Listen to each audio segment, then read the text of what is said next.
You're listening to the Packernet Podcast Network.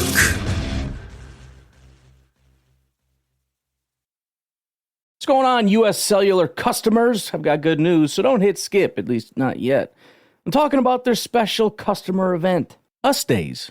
What is Us Days? It means exclusive offers just for their customers, just to say thanks, like $1,200 off any phone, plus $300 off any tablet. No, I didn't just misread that. They must really like you. Us Days at U.S. Cellular, exclusive offers just for you, just to say thank you. Right now, U.S. Cellular customers get $1,200 off any phone, plus $300 off any tablet. Terms apply. You're a podcast listener, and this is a podcast ad. Reach great listeners like yourself with podcast advertising from Lips and Ads. Choose from hundreds of top podcasts offering host endorsements, or run a reproduced ad like this one across thousands of shows to reach your target audience with Lips and Ads. Go to lipsandads.com now. That's LIBSYN ads.com. Actually, it's the lead play in our offense. We ask our YN or a tight end to open up somewhere between 6 feet and 9 feet, get an isolation with the linebacker. Tell the tackle to take the defensive end if he's over him. If he's not, to drive down on the first man to his inside. If the YN has the linebacker taken out, he cuts inside. If the YN has the linebacker in, he comes all the way around. If you look at this play, what we're trying to get is a seal here and a seal here, and try to run this play in the alley.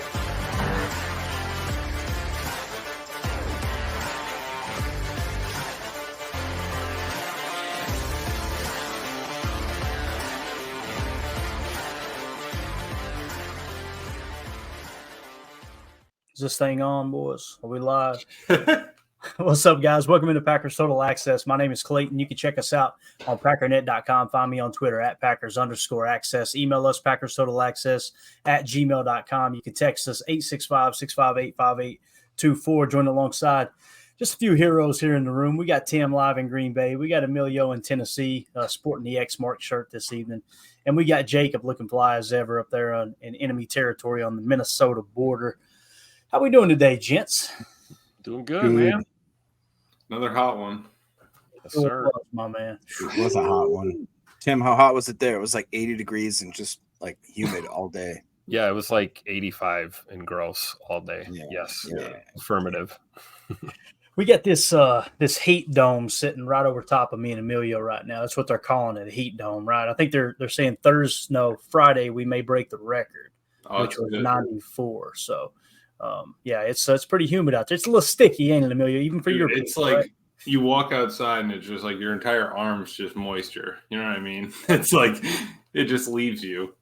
Wash your hands, wash your butt, man. That's it. That's all. And drink some water. The most important thing you can do this time of the year is wash your hands, wash your butt, folks. Okay, just telling you right now. So, Jacob, Did you have a good day, man? Everything all right over there? I see the old style cap. You went with that tonight, looking good.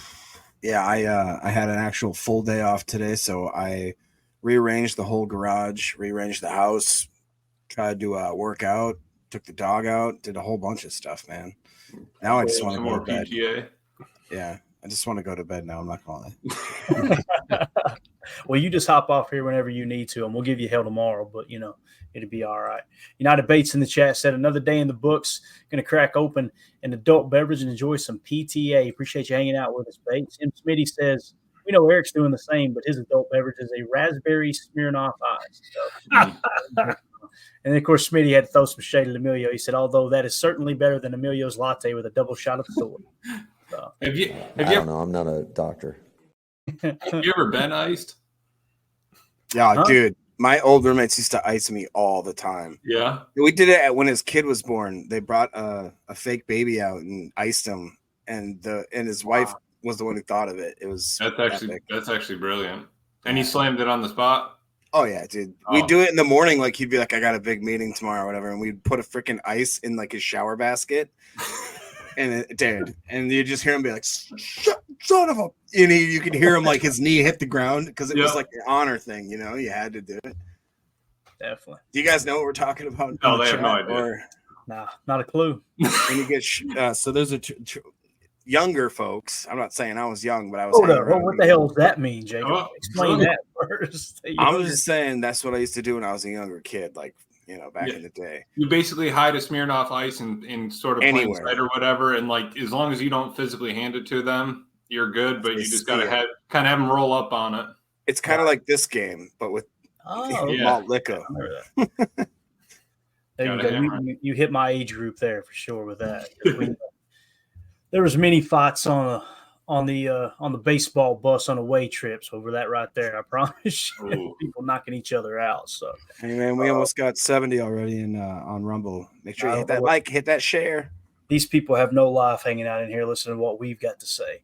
But we appreciate y'all not having a life and hanging out with us. No doubt about it. But, Emilio, let me ask you, if I were to just randomly pull out an ice, technically, would that mean that you guys got iced and you'd have to do it yourselves?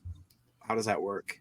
I don't know. We could make that happen. I just don't have any ices in the fridge. I haven't had ices in the fridge for years. I could slam a Cayman Jack or something for you. A Cayman Jack. You would. You two. Listen, let's get this thing on the rails here. Kim and please. Talk some ball. Tim's over like I don't know what the hell I'm doing with my life right now. What am I doing? I'm so old. I remember Zima. You guys remember Zima? Oh, Zima's. That was before Smirnoff Ice. Oh yeah. I had a stepdad that used to drink Zimas. He was God, a weird guy. I can taste the burp right now. Appropriate. I'm about to say his last name wasn't Jenner, was it? Anyway, let's give a shout out real quick to our boy Tom Clements. It's his birthday today. Mr. Quarterback coach for the Green Bay Packers. It's his second stint as the quarterback coach. Obviously, had a lot to do with molding Aaron Rodgers into the quarterback he ended up being. And then obviously I think he and Matt LaFleur deserve so much credit along with Jordan Love. Cause look, it's a player's game. There's no doubt about it. But the fact that he was able to take Jordan Love in that second half of the season, just completely turn him around was phenomenal too. But most people don't know that Tom Clements played for the Notre Dame Fighting Irish. And if I remember correctly, he might've won a national championship. Check out this old clip right here. We'll get this out of our system before we get back on YouTube to be able to show it. Check this out. Tom Clements came to Notre Dame when he was only 18 years old. He matured into a masterful tactician. He became only the third Notre Dame quarterback to be named team captain. He started every game for 3 years, and he led the Irish to a 29-5 record, including the 1973 national championship and that 24-23 victory in the Sugar Bowl over Alabama. How cool is that, man? I had no idea he played for Notre Dame. I'm sorry. I just want to go back. Like, I feel like it should be a rule that every single announcer or interviewer has to sound like this, and they talk like Patches O'Houlihan caught the ball across the middle. Nobody's ever seen him be so fast. He's the fastest cat in all the land. It's a baby, see? Yeah. That's right. That's right. Bro, I love it, man. You're an amazing person. You know that, don't you? He really is, man. His impressions are second to none, dude. Look at that back. You kidding me? Look at that. Off the back foot there, Emilio. Did you see us throw? Look, two left rollouts off platform, throwing off 1 foot. I like that first one, man. That was a dime piece. Let's watch that first one again. I love the throwing motion, man. Look at my papaw out here. And the straight dropbacks, the high back pedal for the dropbacks. This is back when football was somewhat football. But yeah. And he's probably got 2 arms, arm braces on, arm sleeves, protect in case he's got to go in there block, And every single player is wearing defensive lineman pads. Yeah, right. Look at that sprint left right there, though, man. Oof. Look, I like the second one, man. It looks like he throws it to a defensive lineman, number 91. Did you notice that? Yeah. Look at this cat that catches this football right here. Look how big he is. Who is that? What's he doing out there? Mike Clark. Oh man, I love it, dude. So anything old football I'm all about, obviously, but this is pretty cool when you look at his coaching history, if you will. I'll rattle it off real quick. So after he finished his college career, I couldn't find his player statistics. Maybe he did make it to the NFL. Obviously he played for Notre Dame, led him to a national championship, sounds like, but he went on to coach at Notre Dame. He was a quarterback's coach there from 92 through 95. Then he got a job with the Saints as the quarterback's coach for 3 years. Then he moved on to the Kansas City Chiefs in 2000, quarterbacks coach. This is all quarterbacks coach until I mention otherwise. In 2001 through 2003, he's with the Pittsburgh Steelers. 04 and 05, he was the offensive coordinator for the Buffalo Bills. Then he came back to the Packers in 2006 as the quarterbacks coach until 2011. And then he became the OC in 2012 for the Packers for 3 years. Then he was the associate head coach, offensive coach, you should say, in 2015. Obviously, 2016, same title. He leaves. He goes to the Arizona Cardinals for 2019 and 2020. And then 2022 obviously comes back to the Packers to the current day. It's worth noting here, too, guys. I looked this up.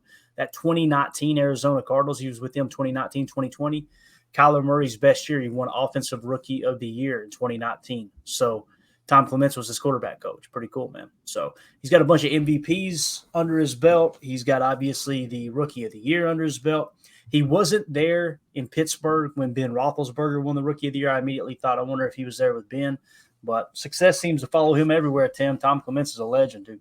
Yeah, man. We are blessed that, he's still in the game. He's been flirting with retirement last couple of years. And, I think he's just as hungry as any of these young guys on the team. I think he wants get fitted for another one of those Super Bowl rings. So be nice to see what he does this year with, Jordan Love with, a full season under his belt, year 2. I think this is going to be it's going to be a hell of a ride this year, guys. Get ready. Put your seatbelts on. Mm-hmm. M. Smitty in the chat said, looks like he went undrafted and then played in the CFL. So there you go. Good stuff, man. I always have a lot of respect for people that play in the CFL, Jacob. Like that's someone that obviously they might not have had everything go right for them to make it the NFL level, but the fact that they were willing to play in the CFL just shows how much they love the game of football. I think that, I don't know, man.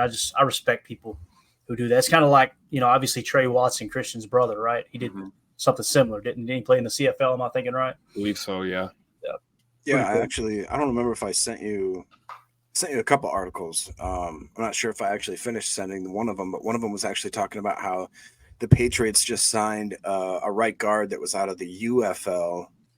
And the only other team that was actually showing, well, I shouldn't say only, but one of the other teams, the main other team was the Green Bay Packers. And at the very last second, he apparently went and signed with the Patriots. There was also a kicker. I think his name was Jack Bates. Same situation. He was really highly recruited by the Packers, but at the last minute, he recently signed with the Lions because I think that their contract situation just expired within the last 3 or 4 days. So they're able to actually sign with NFL teams. And me and Tim talked about it actually one time, like we've said. I don't know. It was just some random night, and that was the CFL. That was the Arena League, right? Tim, I think so. I believe so. We were watching. It was old players. I think either Sternberger or someone. There was old Packers that were on the field, or Danny Etling was on the field. I think it was. No, that was UFL. That was UFL. UFL. Okay. I mean, it was like Wade Phillips was coaching the defense, and it's weird because there's so much draw and attention for minor league teams in baseball and farm teams kind of stuff and hockey and even in basketball. There's all sorts of farm teams all over the place. For whatever reason, the football thing just hasn't ever caught on. But I see that kind of changing because there's so much talent even spilling over. You see it in the college stuff with the NIL, with the transfer portal. There's so much talent now that's unrecognized that I think there has to be an area where it gets recognized, and that this will be one of those spots. So. I think that merger was clutch, merging XFL with the USFL, creating the UFL. I think that's putting them on the path for, a relevant league here for spring football, which we're all about. So.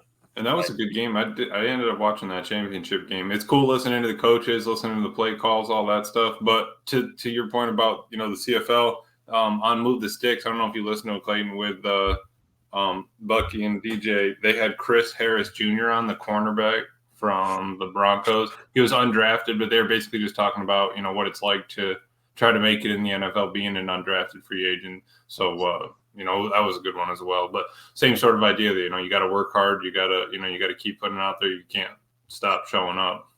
Yep. Yeah, absolutely, man.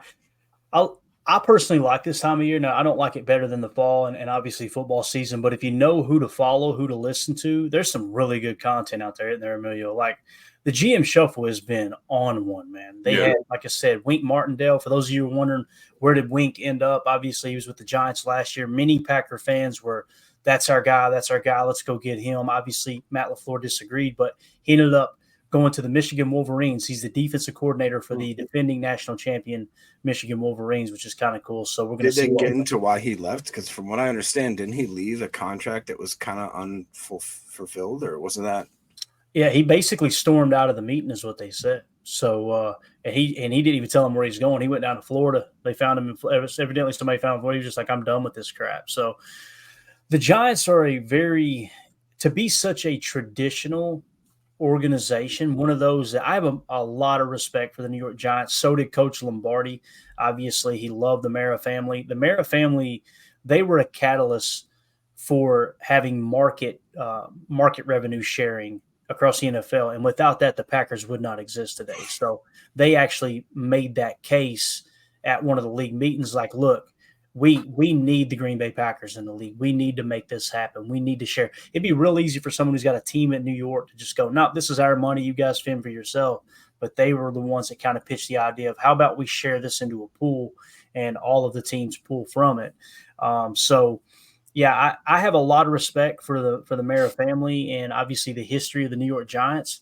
But man, it seems like here the last, ever since Eli was ran out of town and Tom Coughlin as well, it's just been a circus, man. And Tom Coughlin, if you guys have never seen that exit interview, that exit press conference, it was interesting.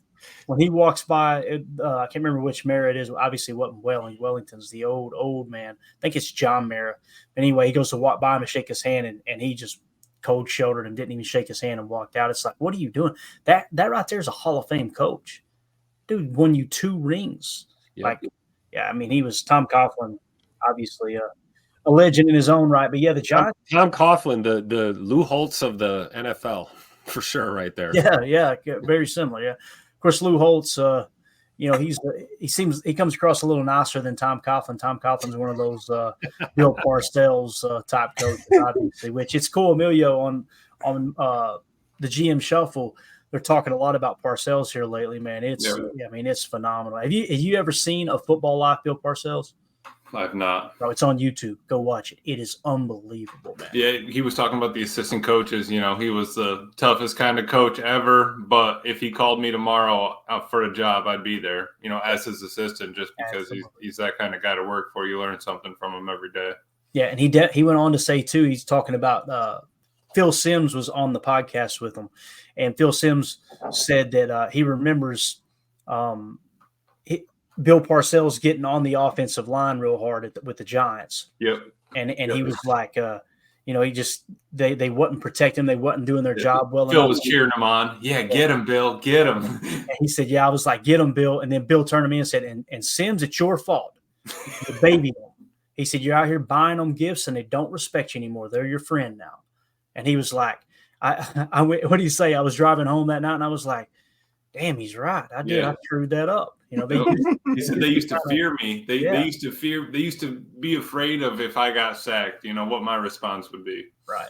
And it's funny because he kind of mentioned that there's a fine line and you have to do that. You have to be willing to get on your teammates. And first thing I thought of was Aaron Rodgers and how everybody hated to see him scoff at teammates. But maybe he did go a little overboard. Who's to say whether he did or didn't? But it's just it's interesting to hear someone like Phil Simms. And he also promoted a book too, Emilio. I got to read that book. I got to figure out what book they were talking about. But Michael Lombardi said that many of the people he talks to says it's the best football book ever written. Oh, the one that Phil wrote. That Phil wrote, yes. Right. Yep. Yeah, because anything Bill Parcells, I'm all over. Many people don't know that Mickey Corcoran was Bill Parcells' mentor. Well, Mickey Corcoran was actually coached in high school basketball by Vince Lombardi. So everywhere that Bill Parcells went, he took Mickey with him. So basically, Vince Lombardi coached Mickey Corcoran in high school basketball, and then Mickey Corcoran coached Bill Parcells in high school basketball. And then when Bill Parcells got into football and became a coach, he took Mickey everywhere he went. That was like his confidant. That was his coach, his coach's coach, if you will. Mm-hmm. So pretty cool. That stuff matters, man. It really does. And I know we're not talking specifically about Green Bay Packers in this scenario, but all of that stuff, it comes together under that whole umbrella of what is, the history of the game and what's important from a coach's standpoint. But here's what Phil – go ahead, Amelia. You got something? I was just going to say, and they were talking like learning learning from the best, learning from Lombardi or learning from Purcell's. It's like they're thinking of it as more of a dying art now. You're not, sitting behind somebody and learning all those steps and that sort of thing. So I think that it's cool that, they reference that in there with Phil, but I think that Matt also does have a little bit of that in him as well. I just don't think they've given him enough credit for it. So yeah, I agree. It'll be cool to see. Completely agree. Smitty in the chat says Sternberger has done real well in the USFL. He had a ton of talent. His catch percentage or whatever, drop percentage was really, really impressive coming out of college. Obviously, he had the DUI and had some issues like that, and it just didn't work out in the NFL. Maybe he'll get another shot. Coach Lynn says even playing in the UFL is impressive. That's absolutely right. Well said, Coach. Professional football is professional football, anywhere you slice it. M. Smitty says, we've had one of the best undrafted free agents in the name of Tramon Williams. Tramon was so much fun. The first thing every time I hear Tramon Williams' name, I think of that pick 6 against Atlanta in the Super Bowl year, which is just absolutely electric. Right before halftime, you're talking about winning the middle 8 in the whole game. Coach Lynn said Garvin was playing well also. Jacob, you need to go get your boy Garvin's jersey, man. I know you were fired up about him. What? What's going on, U.S. Cellular customers? I've got good news, so don't hit skip, at least not yet. I'm talking about their special customer event, Us Days. What is Us Days? It means exclusive offers just for their customers, just to say thanks, like $1,200 off any phone, plus $300 off any tablet. No, I didn't just misread that. They must really like you. Us Days at U.S. Cellular, exclusive offers just for you, just to say thank you. Right now, U.S. Cellular customers get $1,200 off any phone, plus $300 off any tablet. Terms apply. You're a podcast listener, and this is a podcast ad. Reach great listeners like yourself with podcast advertising from Lips and Ads. Choose from hundreds of top podcasts offering host endorsements, or run a reproduced ad like this one across thousands of shows to reach your target audience with Lips and Ads. Go to lipsandads.com now. That's LIBSYN ads.com. You're a podcast listener, and this is a podcast ad. Reach great listeners like yourself with podcast advertising from Lips and Ads. Choose from hundreds of top podcasts offering host endorsements, or run a reproduced ad like this one across thousands of shows to reach your target audience with Lips and Ads. Go to lipsandads.com now. That's LIBSYN ads.com. You're a podcast listener, and this is a podcast ad. Reach great listeners like yourself with podcast advertising from Lips and Ads. Choose from hundreds of top podcasts offering host endorsements, or run a reproduced ad like this one across thousands of shows to reach your target audience with Lips and Ads. Go to lipsandads.com now. That's LIBSYN ads.com. What is it? Coach Lynn says, wish these leagues were around when I was playing. Shaking my head. Yeah. Lace them up, Coach. You still got a little gas in the tank. He's thinking if they were around when he was playing, he'd be playing. I'm thinking if they were around, if they're near me, I'd be out there watching them. I would be trying to play. So let's do this. So Phil Simms did talk about the Green Bay Packers and Jordan Love and a little bit about Matt LaFleur as well. This was pretty cool in the GM shuffle. They basically just asked about a handful of quarterbacks, and the very first one he chose to speak about was actually Jordan Love. Let's check out what Phil Simms, Super Bowl MVP, just one of the best TV personalities as well, which, by the way, right now he doesn't have a gig. I'm hoping he does something on his own. I will listen to that pod, that show, watch it, whatever on YouTube if he decides to go his own route. But here's Phil Simms with Michael Lombardi and Femi Abemefe talking about Jordan Love. Have them all in my head probably, but I'll just go with the ones you said. Jordan Love, one thing he did last year, it was great. He sat on the bench, I think, for 3 years. I think he needed it because I judged him pretty hard coming out. I said, he is so inconsistent throwing the football. That doesn't work in the NFL. In the NFL, you got to hit all the routine throws, then you got to make a couple special ones every game.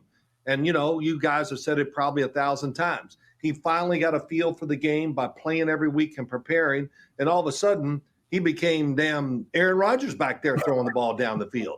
It was like, I looked at him a few games and went, what is going on? Not only that, I thought they designed, Matt LaFleur designed the offense to really fit his physical abilities, which I always think is huge. So I love his response there, his reaction. Like looking around, his footwork's all to hell. He doesn't know what he's doing, and then all of a sudden he turns on. You go, what just happened here? This foot's playing lights out, So pretty cool. Thoughts on that, guys, and everything he said about Jordan Love. It's nice to know that we're not the only ones that were at the end of the first half. We're kind of like, I don't know if he's the guy or not, and then by the end of the second half, he's like, yep, he's the guy. It's amazing that roller coaster. Not to toot my own horn, but I was a day one believer in Jay Money. Absolutely. I've been carrying the Jay Love torch for a while. Just a feeling I had about him from the very beginning. And like Phil Simms was saying too, those years behind Aaron Rodgers, they're priceless. They really are. And there's a lot to be said about passing down the torch. And we all know about Brett Favre and how he felt when Aaron got to town. And it's not my job to train my replacement kind of attitude. We didn't really get much of that with Aaron and Jordan. I think Aaron kind of did take him under his wing a little bit, showed him a few little tricks of the trade, but just simply backing him up, and you learn a lot just by being there and seeing it, and really you can't trade that for anything else. And, this league is riddled with teams that are, drafting quarterbacks and throwing them into the fire right away their rookie year and expecting greatness. And they're almost always disappointed. And, there's a method to the madness here in Titletown, the way we draft and develop. And Jordan Love's just the latest example, and I can't wait till we do it again. It could be Michael Pratt. It could be Sean Clifford. We don't know, but there's always quarterbacks, waiting in the wings and ready to learn and ready to get some action. And, it's testament to the success we've had at the position, I think, over the past few decades. It's what frustrates the hell out of our division rivals. I'm surprised nobody is kind of ripped off our game plan as far as, drafting and developing. And, the best time to take a quarterback is when you don't need one, as we see Goody, drafting 2 quarterbacks 2 years in a row here in the draft. So can I comment? Continues. Like what Tim just said, just bouncing off that, I think in the past the Packers have not gotten their notoriety for having that approach for now the last 30 years. And in between there, people forget that we've developed and drafted and sent away for many draft picks, good number 2, number 3 quarterbacks over the years. Tons of guys, even going back to the 90s. In addition to that, I think that this year, the thing that separates them is that we realized we had that arm talent and like a Mahomesian type of prospect. But like the guy said, he was so inconsistent. So what do? We let him sit behind Aaron Rodgers. We get a guy like Tom Clements, who we know, we just highlighted it. That's his specialty. And we don't want to throw him out after 1 year, maybe not even 2 years. He got 3 years. And then the other thing about it too is the fact that Matt LaFleur, they said they tailored that offense around his capabilities. I think that's super underrated tactic, because a lot of times you'll see a coach that just says, this is the offense I run no matter what. And he's trying to force like a round peg through a square hole. And I think that that's another thing that LaFleur has not gotten enough credit for, is that he's tailored his offensive scheme around what the guys can do, and also how up to snuff they are with the kid. I mean, like we talked about, we're the youngest team now for the second year in a row consistently.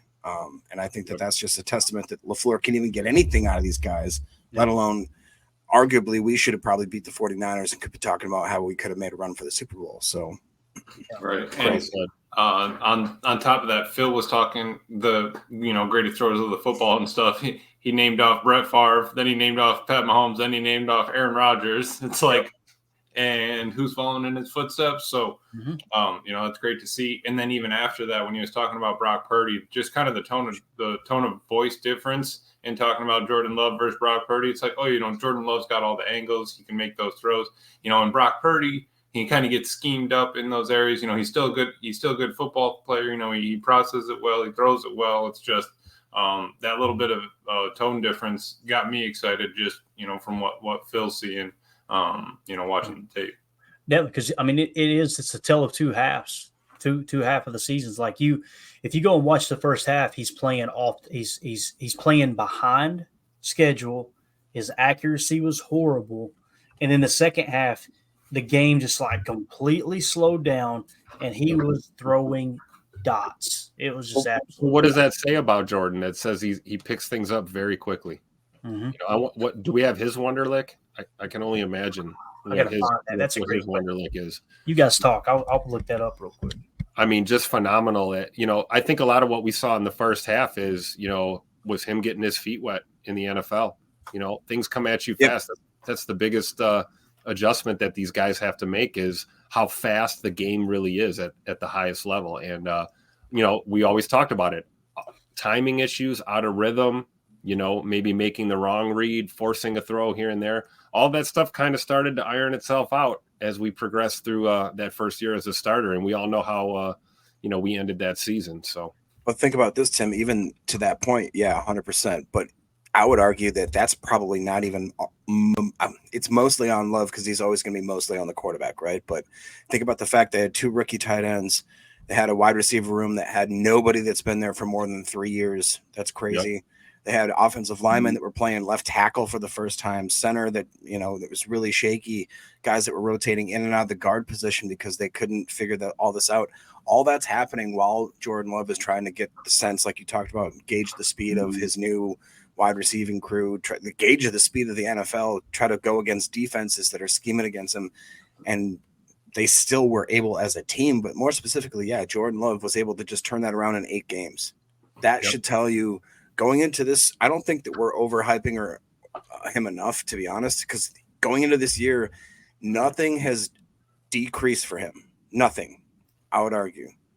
Yeah. Can you think of one thing that his wide receiver staff has gotten better, more aged? Same with the tight ends. The offensive line, I would argue we've bolstered because we drafted better people and other people that have second and third year talent. You can't tell me that the coaching has gotten any worse because I think that we still have elite play calling stuff, and on the defense, it's gotten way better. Everything on the defense has improved, every single position. Yep. We got a defense that's going to keep handing the ball back to him. I would say the only thing that would maybe stay the same would be special teams, but even that, you could argue that it's definitely gotten better and that it will get better. So right, because of the talent you brought in for the defense and all that young blood. Yep. That's a great point, though, Jacob. I feel like you're right. That kind of gets lost in the weeds here. It's like, we talk about his first year being a starter, but it's like, look at the environment, it was a lot of new faces and, especially think of a quarterback trying to, get comfortable with a center in his offensive line and, assignments, things like that. And they're constantly shuffling guys around. I mean, it makes it almost more impressive to me, the kind of run that he had last year, for real. Definitely. And Jordan Love's Wonderlic score was 27 out of 50. Now, to put that into perspective here's some of the more prolific retired quarterback Wonderlic scores are here. Okay, it says Eli Manning scored a 39, Steve Young scored a 33, Phillip Rivers a 30, Troy Aikman a 29, Matt Hasselbeck a 29, Peyton Manning scored a 28, only 1 point higher than Jordan Love, Brett Favre a 22. I have a feeling. You think God never farted? I bet Brett was a little hungover when he took it too. I guarantee you that. So, no doubt about it. Now, it goes on to say Wonderlic scores of some of the more notable quarterbacks currently in the NFL are at the time of this. Obviously, Ryan Fitzpatrick. I think he has the highest score all time of a 48. Oh, yeah. Wow. Yeah. Carson Wentz of 40, Matthew Stafford 38, Josh Allen 37, Aaron Rodgers 35. Ryan Tannehill, 34, Joe Burrow, 34, Tom Brady, 33, Kirk Cousins, 33, Russell Wilson, 28, Dak Prescott, 25, Ben Roethlisberger, 25. So obviously Jordan scored higher than both Dak and Ben Roethlisberger. So that's your the lick scores. Does that surprise you guys? Does that surprise you guys that he scored a 27? Because to me, it's like, obviously Brett's kind of the outlier. It seems like 25 is kind of that. All right, if you score lower than a 25, more than likely the game might be a little too fast for you. I don't think it's like a direct, hey, this determins whether or not a player is going to be a good football player. But I think the more information, the better. I hear some people scoff at it, and I'm like, no, when there is investment involved in any decision that you're having to make, more information is better than less. But what do you guys think about that 27? Does that surprise you at all? Not me. I mean, that doesn't surprise me where he falls there. But I think there is definitely a correlation if you look at that. Like, they're just a lot of it probably has to be some like God-given talent, and there has to be reaction time, and then just technique and all that kind of stuff. But at some point, like, processing information has to come into effect. I don't know how much it's going to be, how much you can gauge or whatever. You can't put you can't quantize a number on it or whatever. But I think that at some point there has to be intelligence, whether it's football IQ, regular IQ, spatial IQ, whatever the case is. I think you have to have it. I want to know where I would score on that. I don't think I could hit the broadside of a barn. So like I'd be like a single digit guy, you know. Or as my old high school coach used to say, he couldn't hit a bull in the ass with a mop. That's what he would say. I don't know what that means, dude. Bulls are elusive. Mops are oblong and hard to throw. If you can't hit a bull in the ass with a mop, Jacob, bro. Why are you so close to a bull? Where's the mop? Why did you bring the mop? Want to hear you dragging that stupid mop in the bucket? I don't know. I'm not a doctor. Oh, I don't care what you say. That's not a good Are you dragging the bucket along? He said. You gotta have the bucket with you, Amelia. You gotta pull the bucket behind you. He's gonna knock it over in the field as he's trying to get over to the bull. It's gonna spill water everywhere. You see a guy just walking around with a mop, you're like, "Where's this bucket? What the?" Jacob, it's supposed to be random, man. It's the whole purpose of it. It's like this doesn't make sense. Why are you trying to hit a bull with a mop? Just saying. If you're from what I saw on that list, a lot of guys sat behind other quarterbacks, you know, even if they did scored 22, 25, whatever it was, it seemed like most of them sat or at least had some time behind a quarterback. I think that does help, even if if the speed's too fast for them at first, they have a little bit of breathing time before it gets before they get their shot right. So I think that plays into it a little bit as well. Yeah, well, all right. You guys didn't tell me that it's in a cage. Well, yeah, if it's in a cage, you could hit the bull with a mop. A real small cage, so he can't turn around. For those of you listening on the pod, he's responding to Deadfish saying he's thinking the bull is in the stall. So there you go. For those of you listening on the pod, or would we just send Jacob out into the ring just with a mop and the bull's already running around? Just a helmet that showed he's wearing in a mop. God, I love you guys. You sure about that?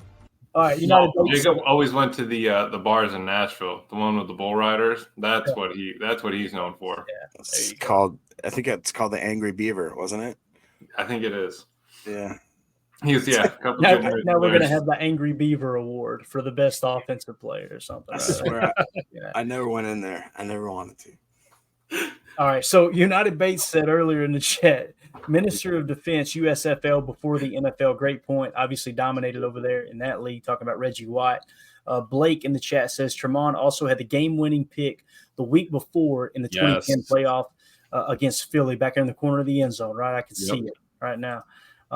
Isn't it crazy how certain plays are just like burned in your brain forever and you just close your eyes, you can see them? I love it.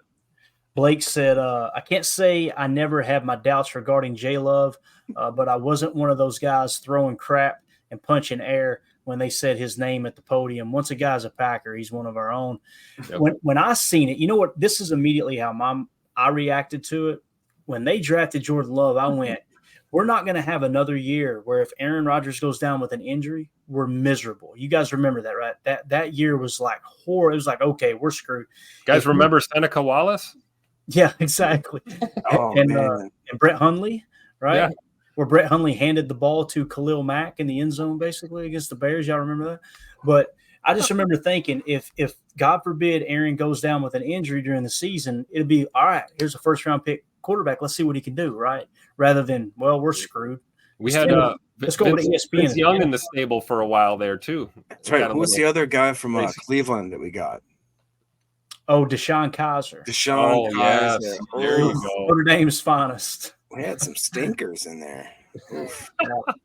Coach Lynn says, by the way, Tom Brady was on for the UFL championship game, and he was fantastic. Can't wait to hear him in the booth. Man, if you guys have not went over to Patriots.com and watched his speech where they retired his number, that was phenomenal. And to see all the teammates that showed up for him at that retirement really says a lot about that guy as a player and how much people respected him on and off the field. But phenomenal speech. Bill Belichick. Randy Moss might have had the best speech of the night. It was absolutely phenomenal. I think, I heard somebody say he'll probably be viewed as a Patriot moving forward as opposed to like a Viking. just because you could tell how much he cared about playing for the Patriots and how much he liked Bill, how much he liked Tom. It was just really cool. But yeah, Tom Brady is going to be phenomenal in the booth, man. They didn't give him all those big bucks for nothing. That's for sure, man. Yeah, he was talking about the horizontal passing game. He was bringing all that gameplay into it. It was cool. That was for like the 20 seconds he was on talking. It seemed like he was already bringing all the game planning into it. Yeah, dude, he's something else, man. Coach Lynn says, I was also, Tim, I saw the arm talent and the mannerisms, liked him from day one. There you go. And that was the big thing, was the arm talent. And I remember the comp. The comp was Patrick Mahomes coming out of college. Yeah. And I was multiple scouts had him comp to Mahomes. And I remember thinking, I am not getting my hopes up. I am not setting myself up to be heartbroken. But I'll tell you what, last year, throwing off that back foot, sidearm, kind of looked like Mahomes. The thing was, I actually remember where I was when I listened to Ryan. This was about almost a year, maybe almost a year exactly, because it was in the offseason. And Ryan was like, let's take a look back at what got us here with Jordan Love, and how some people may be sleeping on the fact that when it was that draft period, that draft cycle, he was the only quarterback of that cycle that was getting talks of getting compared to Pat Mahomes and Aaron Rodgers and that kind of stuff. And it was before the Packers ever, because nobody thought the Packers were going to draft this guy, obviously. Right. So there was multiple scouts on there where Ryan pulled them up pre-draft and said, if there's anybody that has the ceiling of anybody that we haven't seen other than a Mahomesian or a Rodgers or something like that, it's this guy, Jordan Love. The problem is he's so inconsistent. He was so great one year and so bad the next year. And again, I wish we could say that, well, we've seen that that's not cool, or that's not him anymore, but he did. 1 year was pretty bad. I don't think it was that bad, but it was pretty bad. And then you saw 1 year where it was arguably top 1 or 2 in the league, elite. I think that's what helped him. Flash of greatness. I think that's what helped him, prepare for what he was about to inherit here in Green Bay. He had the coaching turnover at Utah State, a lot of moving pieces, just like you talked about before. And all of his wide receivers and all of his linemen left, and all of his stuff. So, and we all know Jordan's backstory, no stranger to adversity, from a young age. Certainly, the NFL is not too big of a stage for him. And, it's just so cool to see his development here. But I agree totally, man. That's a great point, Jacob. Yeah, definitely. Let's see here. United Bates says it's like IQ. A high IQ means you have the capacity to learn, but if you never learn, you don't know. It's a great point, man. Talking about the Wonderlic, that's a good. Yeah. I highlighted that one because I like that comment, Bates, because it's so true. Like, Jordan could have scored the max on the Wonderlic. It's irrelevant if you didn't get an opportunity to learn. Right. If you don't get that chance to learn, then it doesn't matter what your potential is. So, I mean, great way to put that into perspective. And whether you got, it's literally it's the equivalent of saying you got this huge gas tank. You can hold 50 gallons of diesel, Emilio. You know what I'm talking about? But if you're not willing to fill it up, it don't make a hill of beans, man. So just a box in the back of the truck bed. That's all it is. That's all it is. Angus McHaggis says Ola Home Depot is. Have you ever experienced turbulence on a flight and wondered why? And you can see all the terrain around you. You've got no issue with visibility or anything? No, everything's PG. Maybe you've sat on the tarmac for hours wondering why your plane isn't moving. Well, we're outside here. They're saying the ramp is closed. They won't let us park because of Air Force One. Listen in on the conversations between pilots and air traffic controllers on the Air Traffic Out of Control podcast. 510 Whiskey declaring an emergency. There's smoke in the cabin. I need to make a landing right now on 31 left. We have the most interesting, wild, and funny ATC recordings you will ever hear. Check out Air Traffic Out of Control wherever you listen to your favorite podcasts. The Angry Beaver. He did. He played for Oregon State Beavers, didn't he? Yeah. Yeah, there you go. Ola Home Depot. Man, I'm gonna get that on. I'm gonna get a custom jersey made and put Ola Home Depot on it. That actually would be pretty slick. Get the Home Depot patch. Yeah. Let's go. Coach Lynn says, I'm sorry, here you go. Seneca Wallace is from Sacramento. He said, North Cali all day. Hey, California, man. I don't know if you guys are keeping up with recruiting much. Yeah. But boy, they are churning out the prospects. Cali is like quarterback central when it comes to high school football recruiting. So, you guys ever get a chance, just kind of go through and look at some of the prep rosters and stuff and the prep rankings, and it's wild what goes on out in California at the quarterback position. Let's see, there was something else I was going to hit on. What was it here? We had the one. Oh yeah, this is kind of important here. Matt Schneidman tweeted this out and said, the Packers will have 16 training camp practices open to the public in Green Bay this summer. Details here. It says the Green Bay Packers today announced the dates of the practices that are open to the public for the 2024 training camp presented by Bell and Health. Yep. This marks Green Bay's 79th training camp, a tradition that began in 1946 under Curly Lambeau. As in the past, practices are scheduled to take place at Ray Nitschke Field, and Packers Family Night will be at Lambeau Field. Training camp kicks off with a practice on Monday, July 22nd at 10:30 a.m., with the annual meeting of shareholders taking place at 3 p.m. at Lambeau. The times of the rest of the practices are open to the public will be announced at a later date. The 22nd will be the first of 8 open practices in 10 days to close out the month of July 23rd, 24th, 26th through the 28th, 30th, and 31st. The Packers will start August with an open practice on the 1st before Family Night takes place at Lambeau Field on Saturday, August 3rd. Green Bay will then have 2 open practices, August 6th and 7th, before traveling to Cleveland to take on the Browns in the first preseason game on August 10th at 3:25 p.m. Central Time. The Packers finish off the open sessions of training camp with an open practice on August 20th and then an open joint practice against Baltimore August 22nd before facing the Ravens at Lambeau Field on August 24th at 11 p.m. So 11 a.m. I apologize. It's not going to be a late one there, guys. 11 a.m. So there you go. There's your training camp information. So obviously there's going to be how many 16 training camp practices open, Tim? You going to go over there for any? If you're a nerd like me, you print out the schedule. Look at this guy right here. You print it out and then you stick it up on the fridge, Tim, are you going to that Saturday game against the Ravens? Saturday the 20th. I'd love to. Let's do it. I'm just saying because I randomly, real quick, I got a work conference from the 21st to the 23rd in Arizona, and they let you then take your next 2 days off paid. So I've got that Saturday and Sunday off, and it's paid. And I'll be coming back Friday afternoon. I could just drive way to Green Bay. We could go. Let's do it. Nothing like getting paid to go watch the Pack. Let's go. I was gonna say, come on, man. I'm down. I like it. All right. We're at the 43-minute mark. By the way, Smitty says Jordan Love from Bakersfield, California. There's another one, right? You know who talk to, Tim, is TicketKing.com, because TicketKing.com takes care of all your ticket needs. The Ticket King, yes. He sounded like every 60-year-old Wisconsin lady that works at a service station that I've ever stopped at. That's what he just sounded like. Say it again, Jacob, one more time. I don't know what I just did, to be honest. If you missed it, you missed it. Y'all want to talk a little defense real quick? Break down a couple more plays? Yeah. All right. So this right here, let's go full screen for you folks. Make sure you can see it all right. So yesterday we covered cover 3 buzz, cover 3 sky, cover 2 zone, and Tampa 2, right? Let's get into some hard flat talk, okay? So let's talk about what hard flat means. And in this scenario here, we're going to go cover 2 hard flat. And with a cover 2 hard flat, you guys remember, first of all, if I can go back, it'll work with me here. So like in a normal cover 2 zone, you see that on the outside, the cornerbacks are in these curl flat zones, right? That means they're playing curl to flat, right? You gotta prioritize playing the curl zone over the flat. All right. So when you go hard flat, you're kind of selling out to just the flat. That's the difference there. Okay. And typically when you're in a hard flat look, you'll play off rather than press. That way you're kind of you're trying to bait them into throwing underneath because you're playing off the ball a touch, and you're going to play that hard flat very aggressively on the outside. Okay, that's what a cover 2 hard flat is.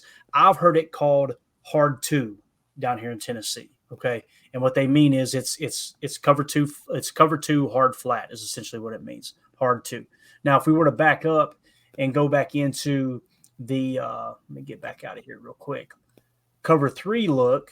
All right, let's talk about cover 3 hard flat, which is you've got 2 different kinds here. You can go buzz hard flat and you can go sky hard flat. Okay, and again, this is called hard 3 sky or hard 3 buzz is what I've heard it referred to as. So when we go buzz, remember buzz means the strong safety is going to buzz down into the hook zone, right? But with a hard flat, rather than the mock here in this scenario against an 11 personnel, you see the Y here. It's a 3 wide receiver set, 11 personnel, 1 running back, 1 tight end. Instead of the mock playing the curl to the flat, he's just going to play the hard flat. He's just going to jump down underneath and play that hard flat, right, and look for an underneath route. So that's what you call hard 3 buzz in that scenario. Now, you guys remember we talked about sky, right? Cover 3 sky. So with cover 3 sky hard flat, again, this is just called hard 3 sky. The strong safety is going to play the hard flat, and the mock is going to stay in that curl zone, okay, or that hook zone underneath. So you got the mock and the will and the hook. The strong safety will play the hard flat, and the nickel will play the hard flat over here as well. Notice how I've got the corners up on the line of scrimmage here because they're belling. They're going to bell out and just cover a deep third. So you're kind of deterring them from throwing short. And then once you break out, if they've got a choice route and they read, okay, the corner flipped his hips, maybe they want to break that route off, you're baiting them with both the nickel and the strong safety. And in most cases, that strong safety will actually cheat up in here and play what we call spur, right? They'll already be in place in a better scenario to play that hard flat. So that's what hard flat means. Have you guys ever heard of hard flat before? Yeah, just from Madden. For Madden. Yeah, it's in Madden. Yeah.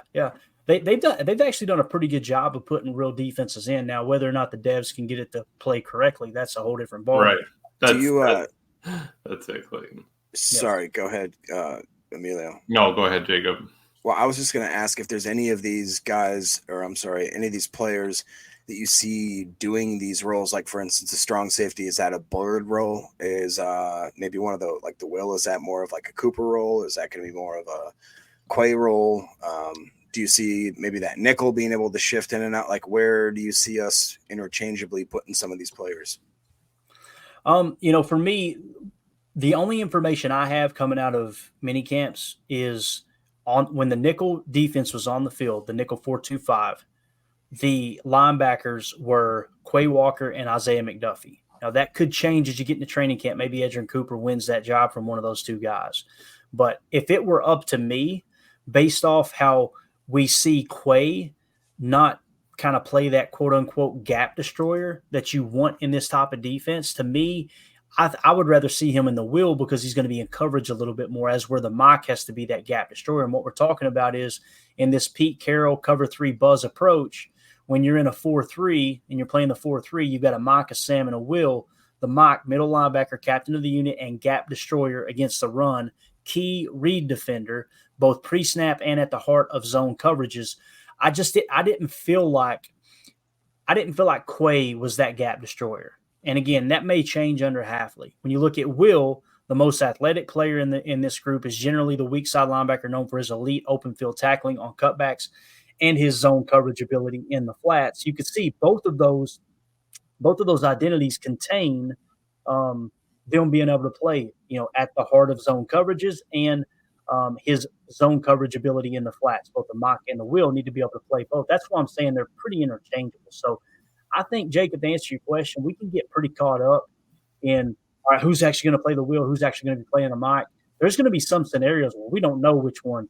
Like, for example, that description that you've seen of the mock, if they run a mock fire, they may put Quay over there so he can fire on the blitz and have Edgerrin Cooper play the will because they want him in coverage, or vice versa. I think it's very interchangeable. And the other thing, too, is when you talk about the 4-3 linebackers, when it says mock, it says middle linebacker, captain of the unit, you immediately think, okay, green dot. Remember the little exercise we did the other night? Well, we think there's a decent chance that Xavier McKinney could be wearing the green dot, so you can kind of X that out of the equation, right? So I don't know if that answers your question, but I think it's very interchangeable, Jacob. It does. Real quick, another follow-up to that is, in the past, we've always kind of harped on the fact that it doesn't seem like we throw our rookies into positions where they can succeed right away, or like we just give the veterans the benefit of the doubt. It sounds like to me, and correct me if I'm wrong, like you just talked about, opposite of Quay, it's McDuffie, and I've heard that opposite of X, it's Ant Johnson. And also Ant Johnson, if I'm not mistaken, I looked it up. I think I saw it on Boz's newest or latest YouTube video. It said something like that he had a missed tackle rate of 26 or 27% last year. So yeah. Are you dissuaded or a little bit like kind of worried about the fact that we're not plugging in Cooper right away or Hopper. We're not plugging in Bullard, Williams. Obviously, we can't Oladapo. But does that worry you right away, or are you okay with the veterans getting a first crack at it? No, I think that traditionally, and you guys correct me if I'm wrong, that's how they've always done it. It seems like with these OTAs, it's the veterans kind of, all right, let's put that on. All right, now you get into training camp, let the battles begin, right? Mm-hmm. So I wouldn't read too much into that right now. There's been many times in the past that we've heard, how they've lined up, how they've played in OTAs, and then you get into training camp, it's totally different. If anything, Jacob just identified some things to look at training camp this year for sure. Absolutely. And I think Matt was even saying, all these young guys, they're going on vacation, they got a break right now, but they still need to be in the playbook. They still need to be studying this. They need to come back knowing more information than when they left. That was kind of just a crash course, get you on the tracks going the right way. You still need to hone all that and learn it before we even get in here to actually put the pads on and start hitting. Definitely. M. Smitty says cover 2 hard flat sounds like Jacob's game plan for hitting the bars. I agree. One other defense I want to show you guys is called cover 2 invert. All right. And let's go ahead and leave that alone. See if we can get back. I'm sure we're going to pull up our old cover 4s from last year, Clayton. Just a nice shell. Protect the outside. Cover 2 invert. This is very interesting. So you guys know, actually, let me do this. Let me back up. On the normal cover 2, you see the safeties, right? They're responsible for deep halves, right? And then you've got 5 defenders playing underneath. Now with the hard flat, those corners will play off the ball and attack the flat, off the ball, attack the flat, prioritize the flat over that curl. So that's your normal cover 2 zone, right? Well, if we bounce out and we go cover 2 invert, notice this, and it's kind of hard to pick up. I'll try to walk you through it. In this scenario, both the free safety and the strong safety rotate down. The mock will kick out to the curl flat on the outside. Now, the strong safety could do that as well, but most of the time the mock will just kick out. The nickel will kick out. They'll cover what we call that curl flat. And then the safety will come down, play a hook zone. The strong safety will come down, play a hook zone. The will stay in the middle of the field against the nickel. Again, this is 11 personnel. There's your why. They'll play with 5 underneath. But what you'll notice is as they go down, now the corners will drop deep and cover half the field. And sometimes they'll mix and match where the safety will stay back and play like a combo defense here. The free safety or the strong safety will stay back, play a deep half, and only one corner will drop.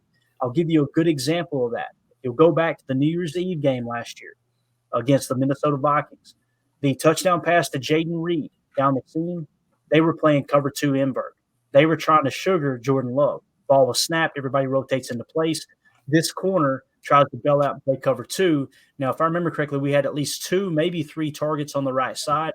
And obviously Jaden Reed, I'm pretty sure it was Jaden Reed, he kind of bent it outside. Like if it was Jaden Reed right here lined up, let's just do it.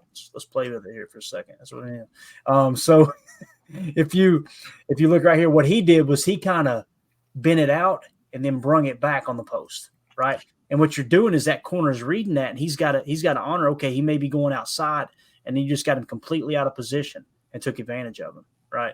And again, that was Jordan Love recognized that. He may have changed the play at the line of scrimmage as well, but I do specifically remember that particular touchdown, which got me about hit my ceiling fan about hit my head on the ceiling fan jumping off the couch in Chattanooga, Tennessee down there.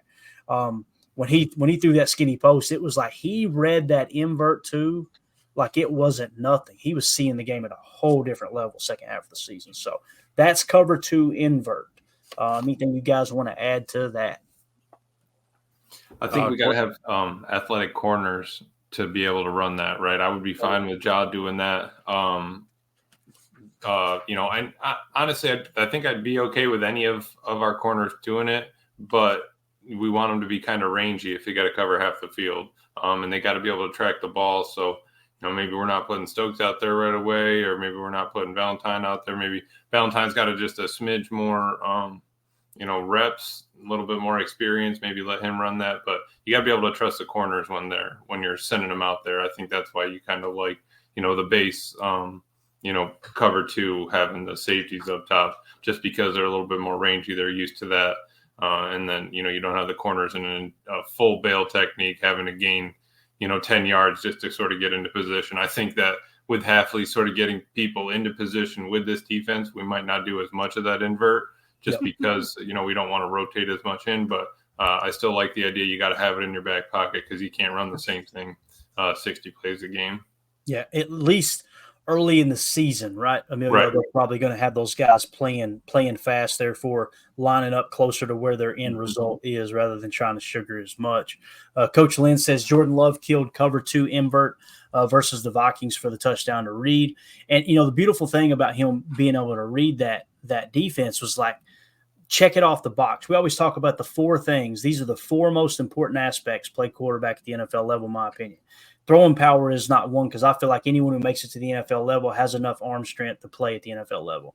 It may not be Patrick Mahomes. It may not be Josh Allen or Aaron Rodgers type arm strength, but it's enough to make all the throws. But the 4 things are pre-snap read, post-snap read, accuracy, and quick release, right? And quick release kind of falls under compact release, which is something Phil Simms was talking about in the GM Shuffle as well. So, with that being said, Jordan Love, post-snap, well, first of all, pre-snap read. Dallas Cowboys, when he completely changed the protection, completely changed everything up, and hit Wicks for the skinny post over Stephon Gilmore, right?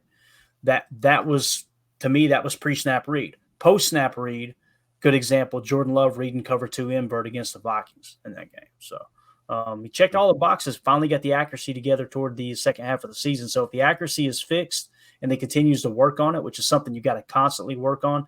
Emilio, you heard Phil Simms talk about that with proper technique and everything, proper mechanics. So, yeah, that's a good point here too. Coach Lynn says Eric Stokes with his speed could do it, talking about playing a little invert. So he would have the athleticism to get back. As you guys know, we highlighted from an article the other night. He was one of the 25 players in the NFL that are the fastest, basically. So yeah. Yeah. And if he gets them ball tracking skills on point, it could be deadly in that type of a scenario. Yeah. Yeah, that was all I was saying earlier was I think he has the speed for it. Just the tracking ability would be might be what we would hold up on it, but definitely need to be able to get back there and cover. Jacob says in the chat, ball hawk Tua 2024. We'll just leave it at that. Let's see here. Another thing too, Coach Lynn says Bullard would be great in cover 2 hard flat. Man, could you imagine Bullard in cover 2 hard flat? Just hammering down and setting that edge to against the run. That's what made Tampa 2 so popular too, or so successful, I should say. In Tampa was they had 2 corners that could play very aggressive on the outside for sure. Let's see here. Chewy says, I'm afraid to read it. Here we go. I seen ex-wife and I went, oh God, what have I done? I told my ex-wife I was down for a cover 2 invert. She gave me a hard 5. That's why she's mad. Okay, yeah, we're just going to hold. I don't know. I'm not a doctor. Thank you for saving me there, Tim. Chewy, you're in timeout, sir. I don't know how to read into it, to be honest with you. It might be something, I don't know. Anyway. Just the tip, though. Tim's on fire tonight, dude. All right, we're done. We're done breaking it down. We're getting out of here before we get canceled on Rumble. We get canceled on Rumble, I'm retiring as a podcaster. Okay?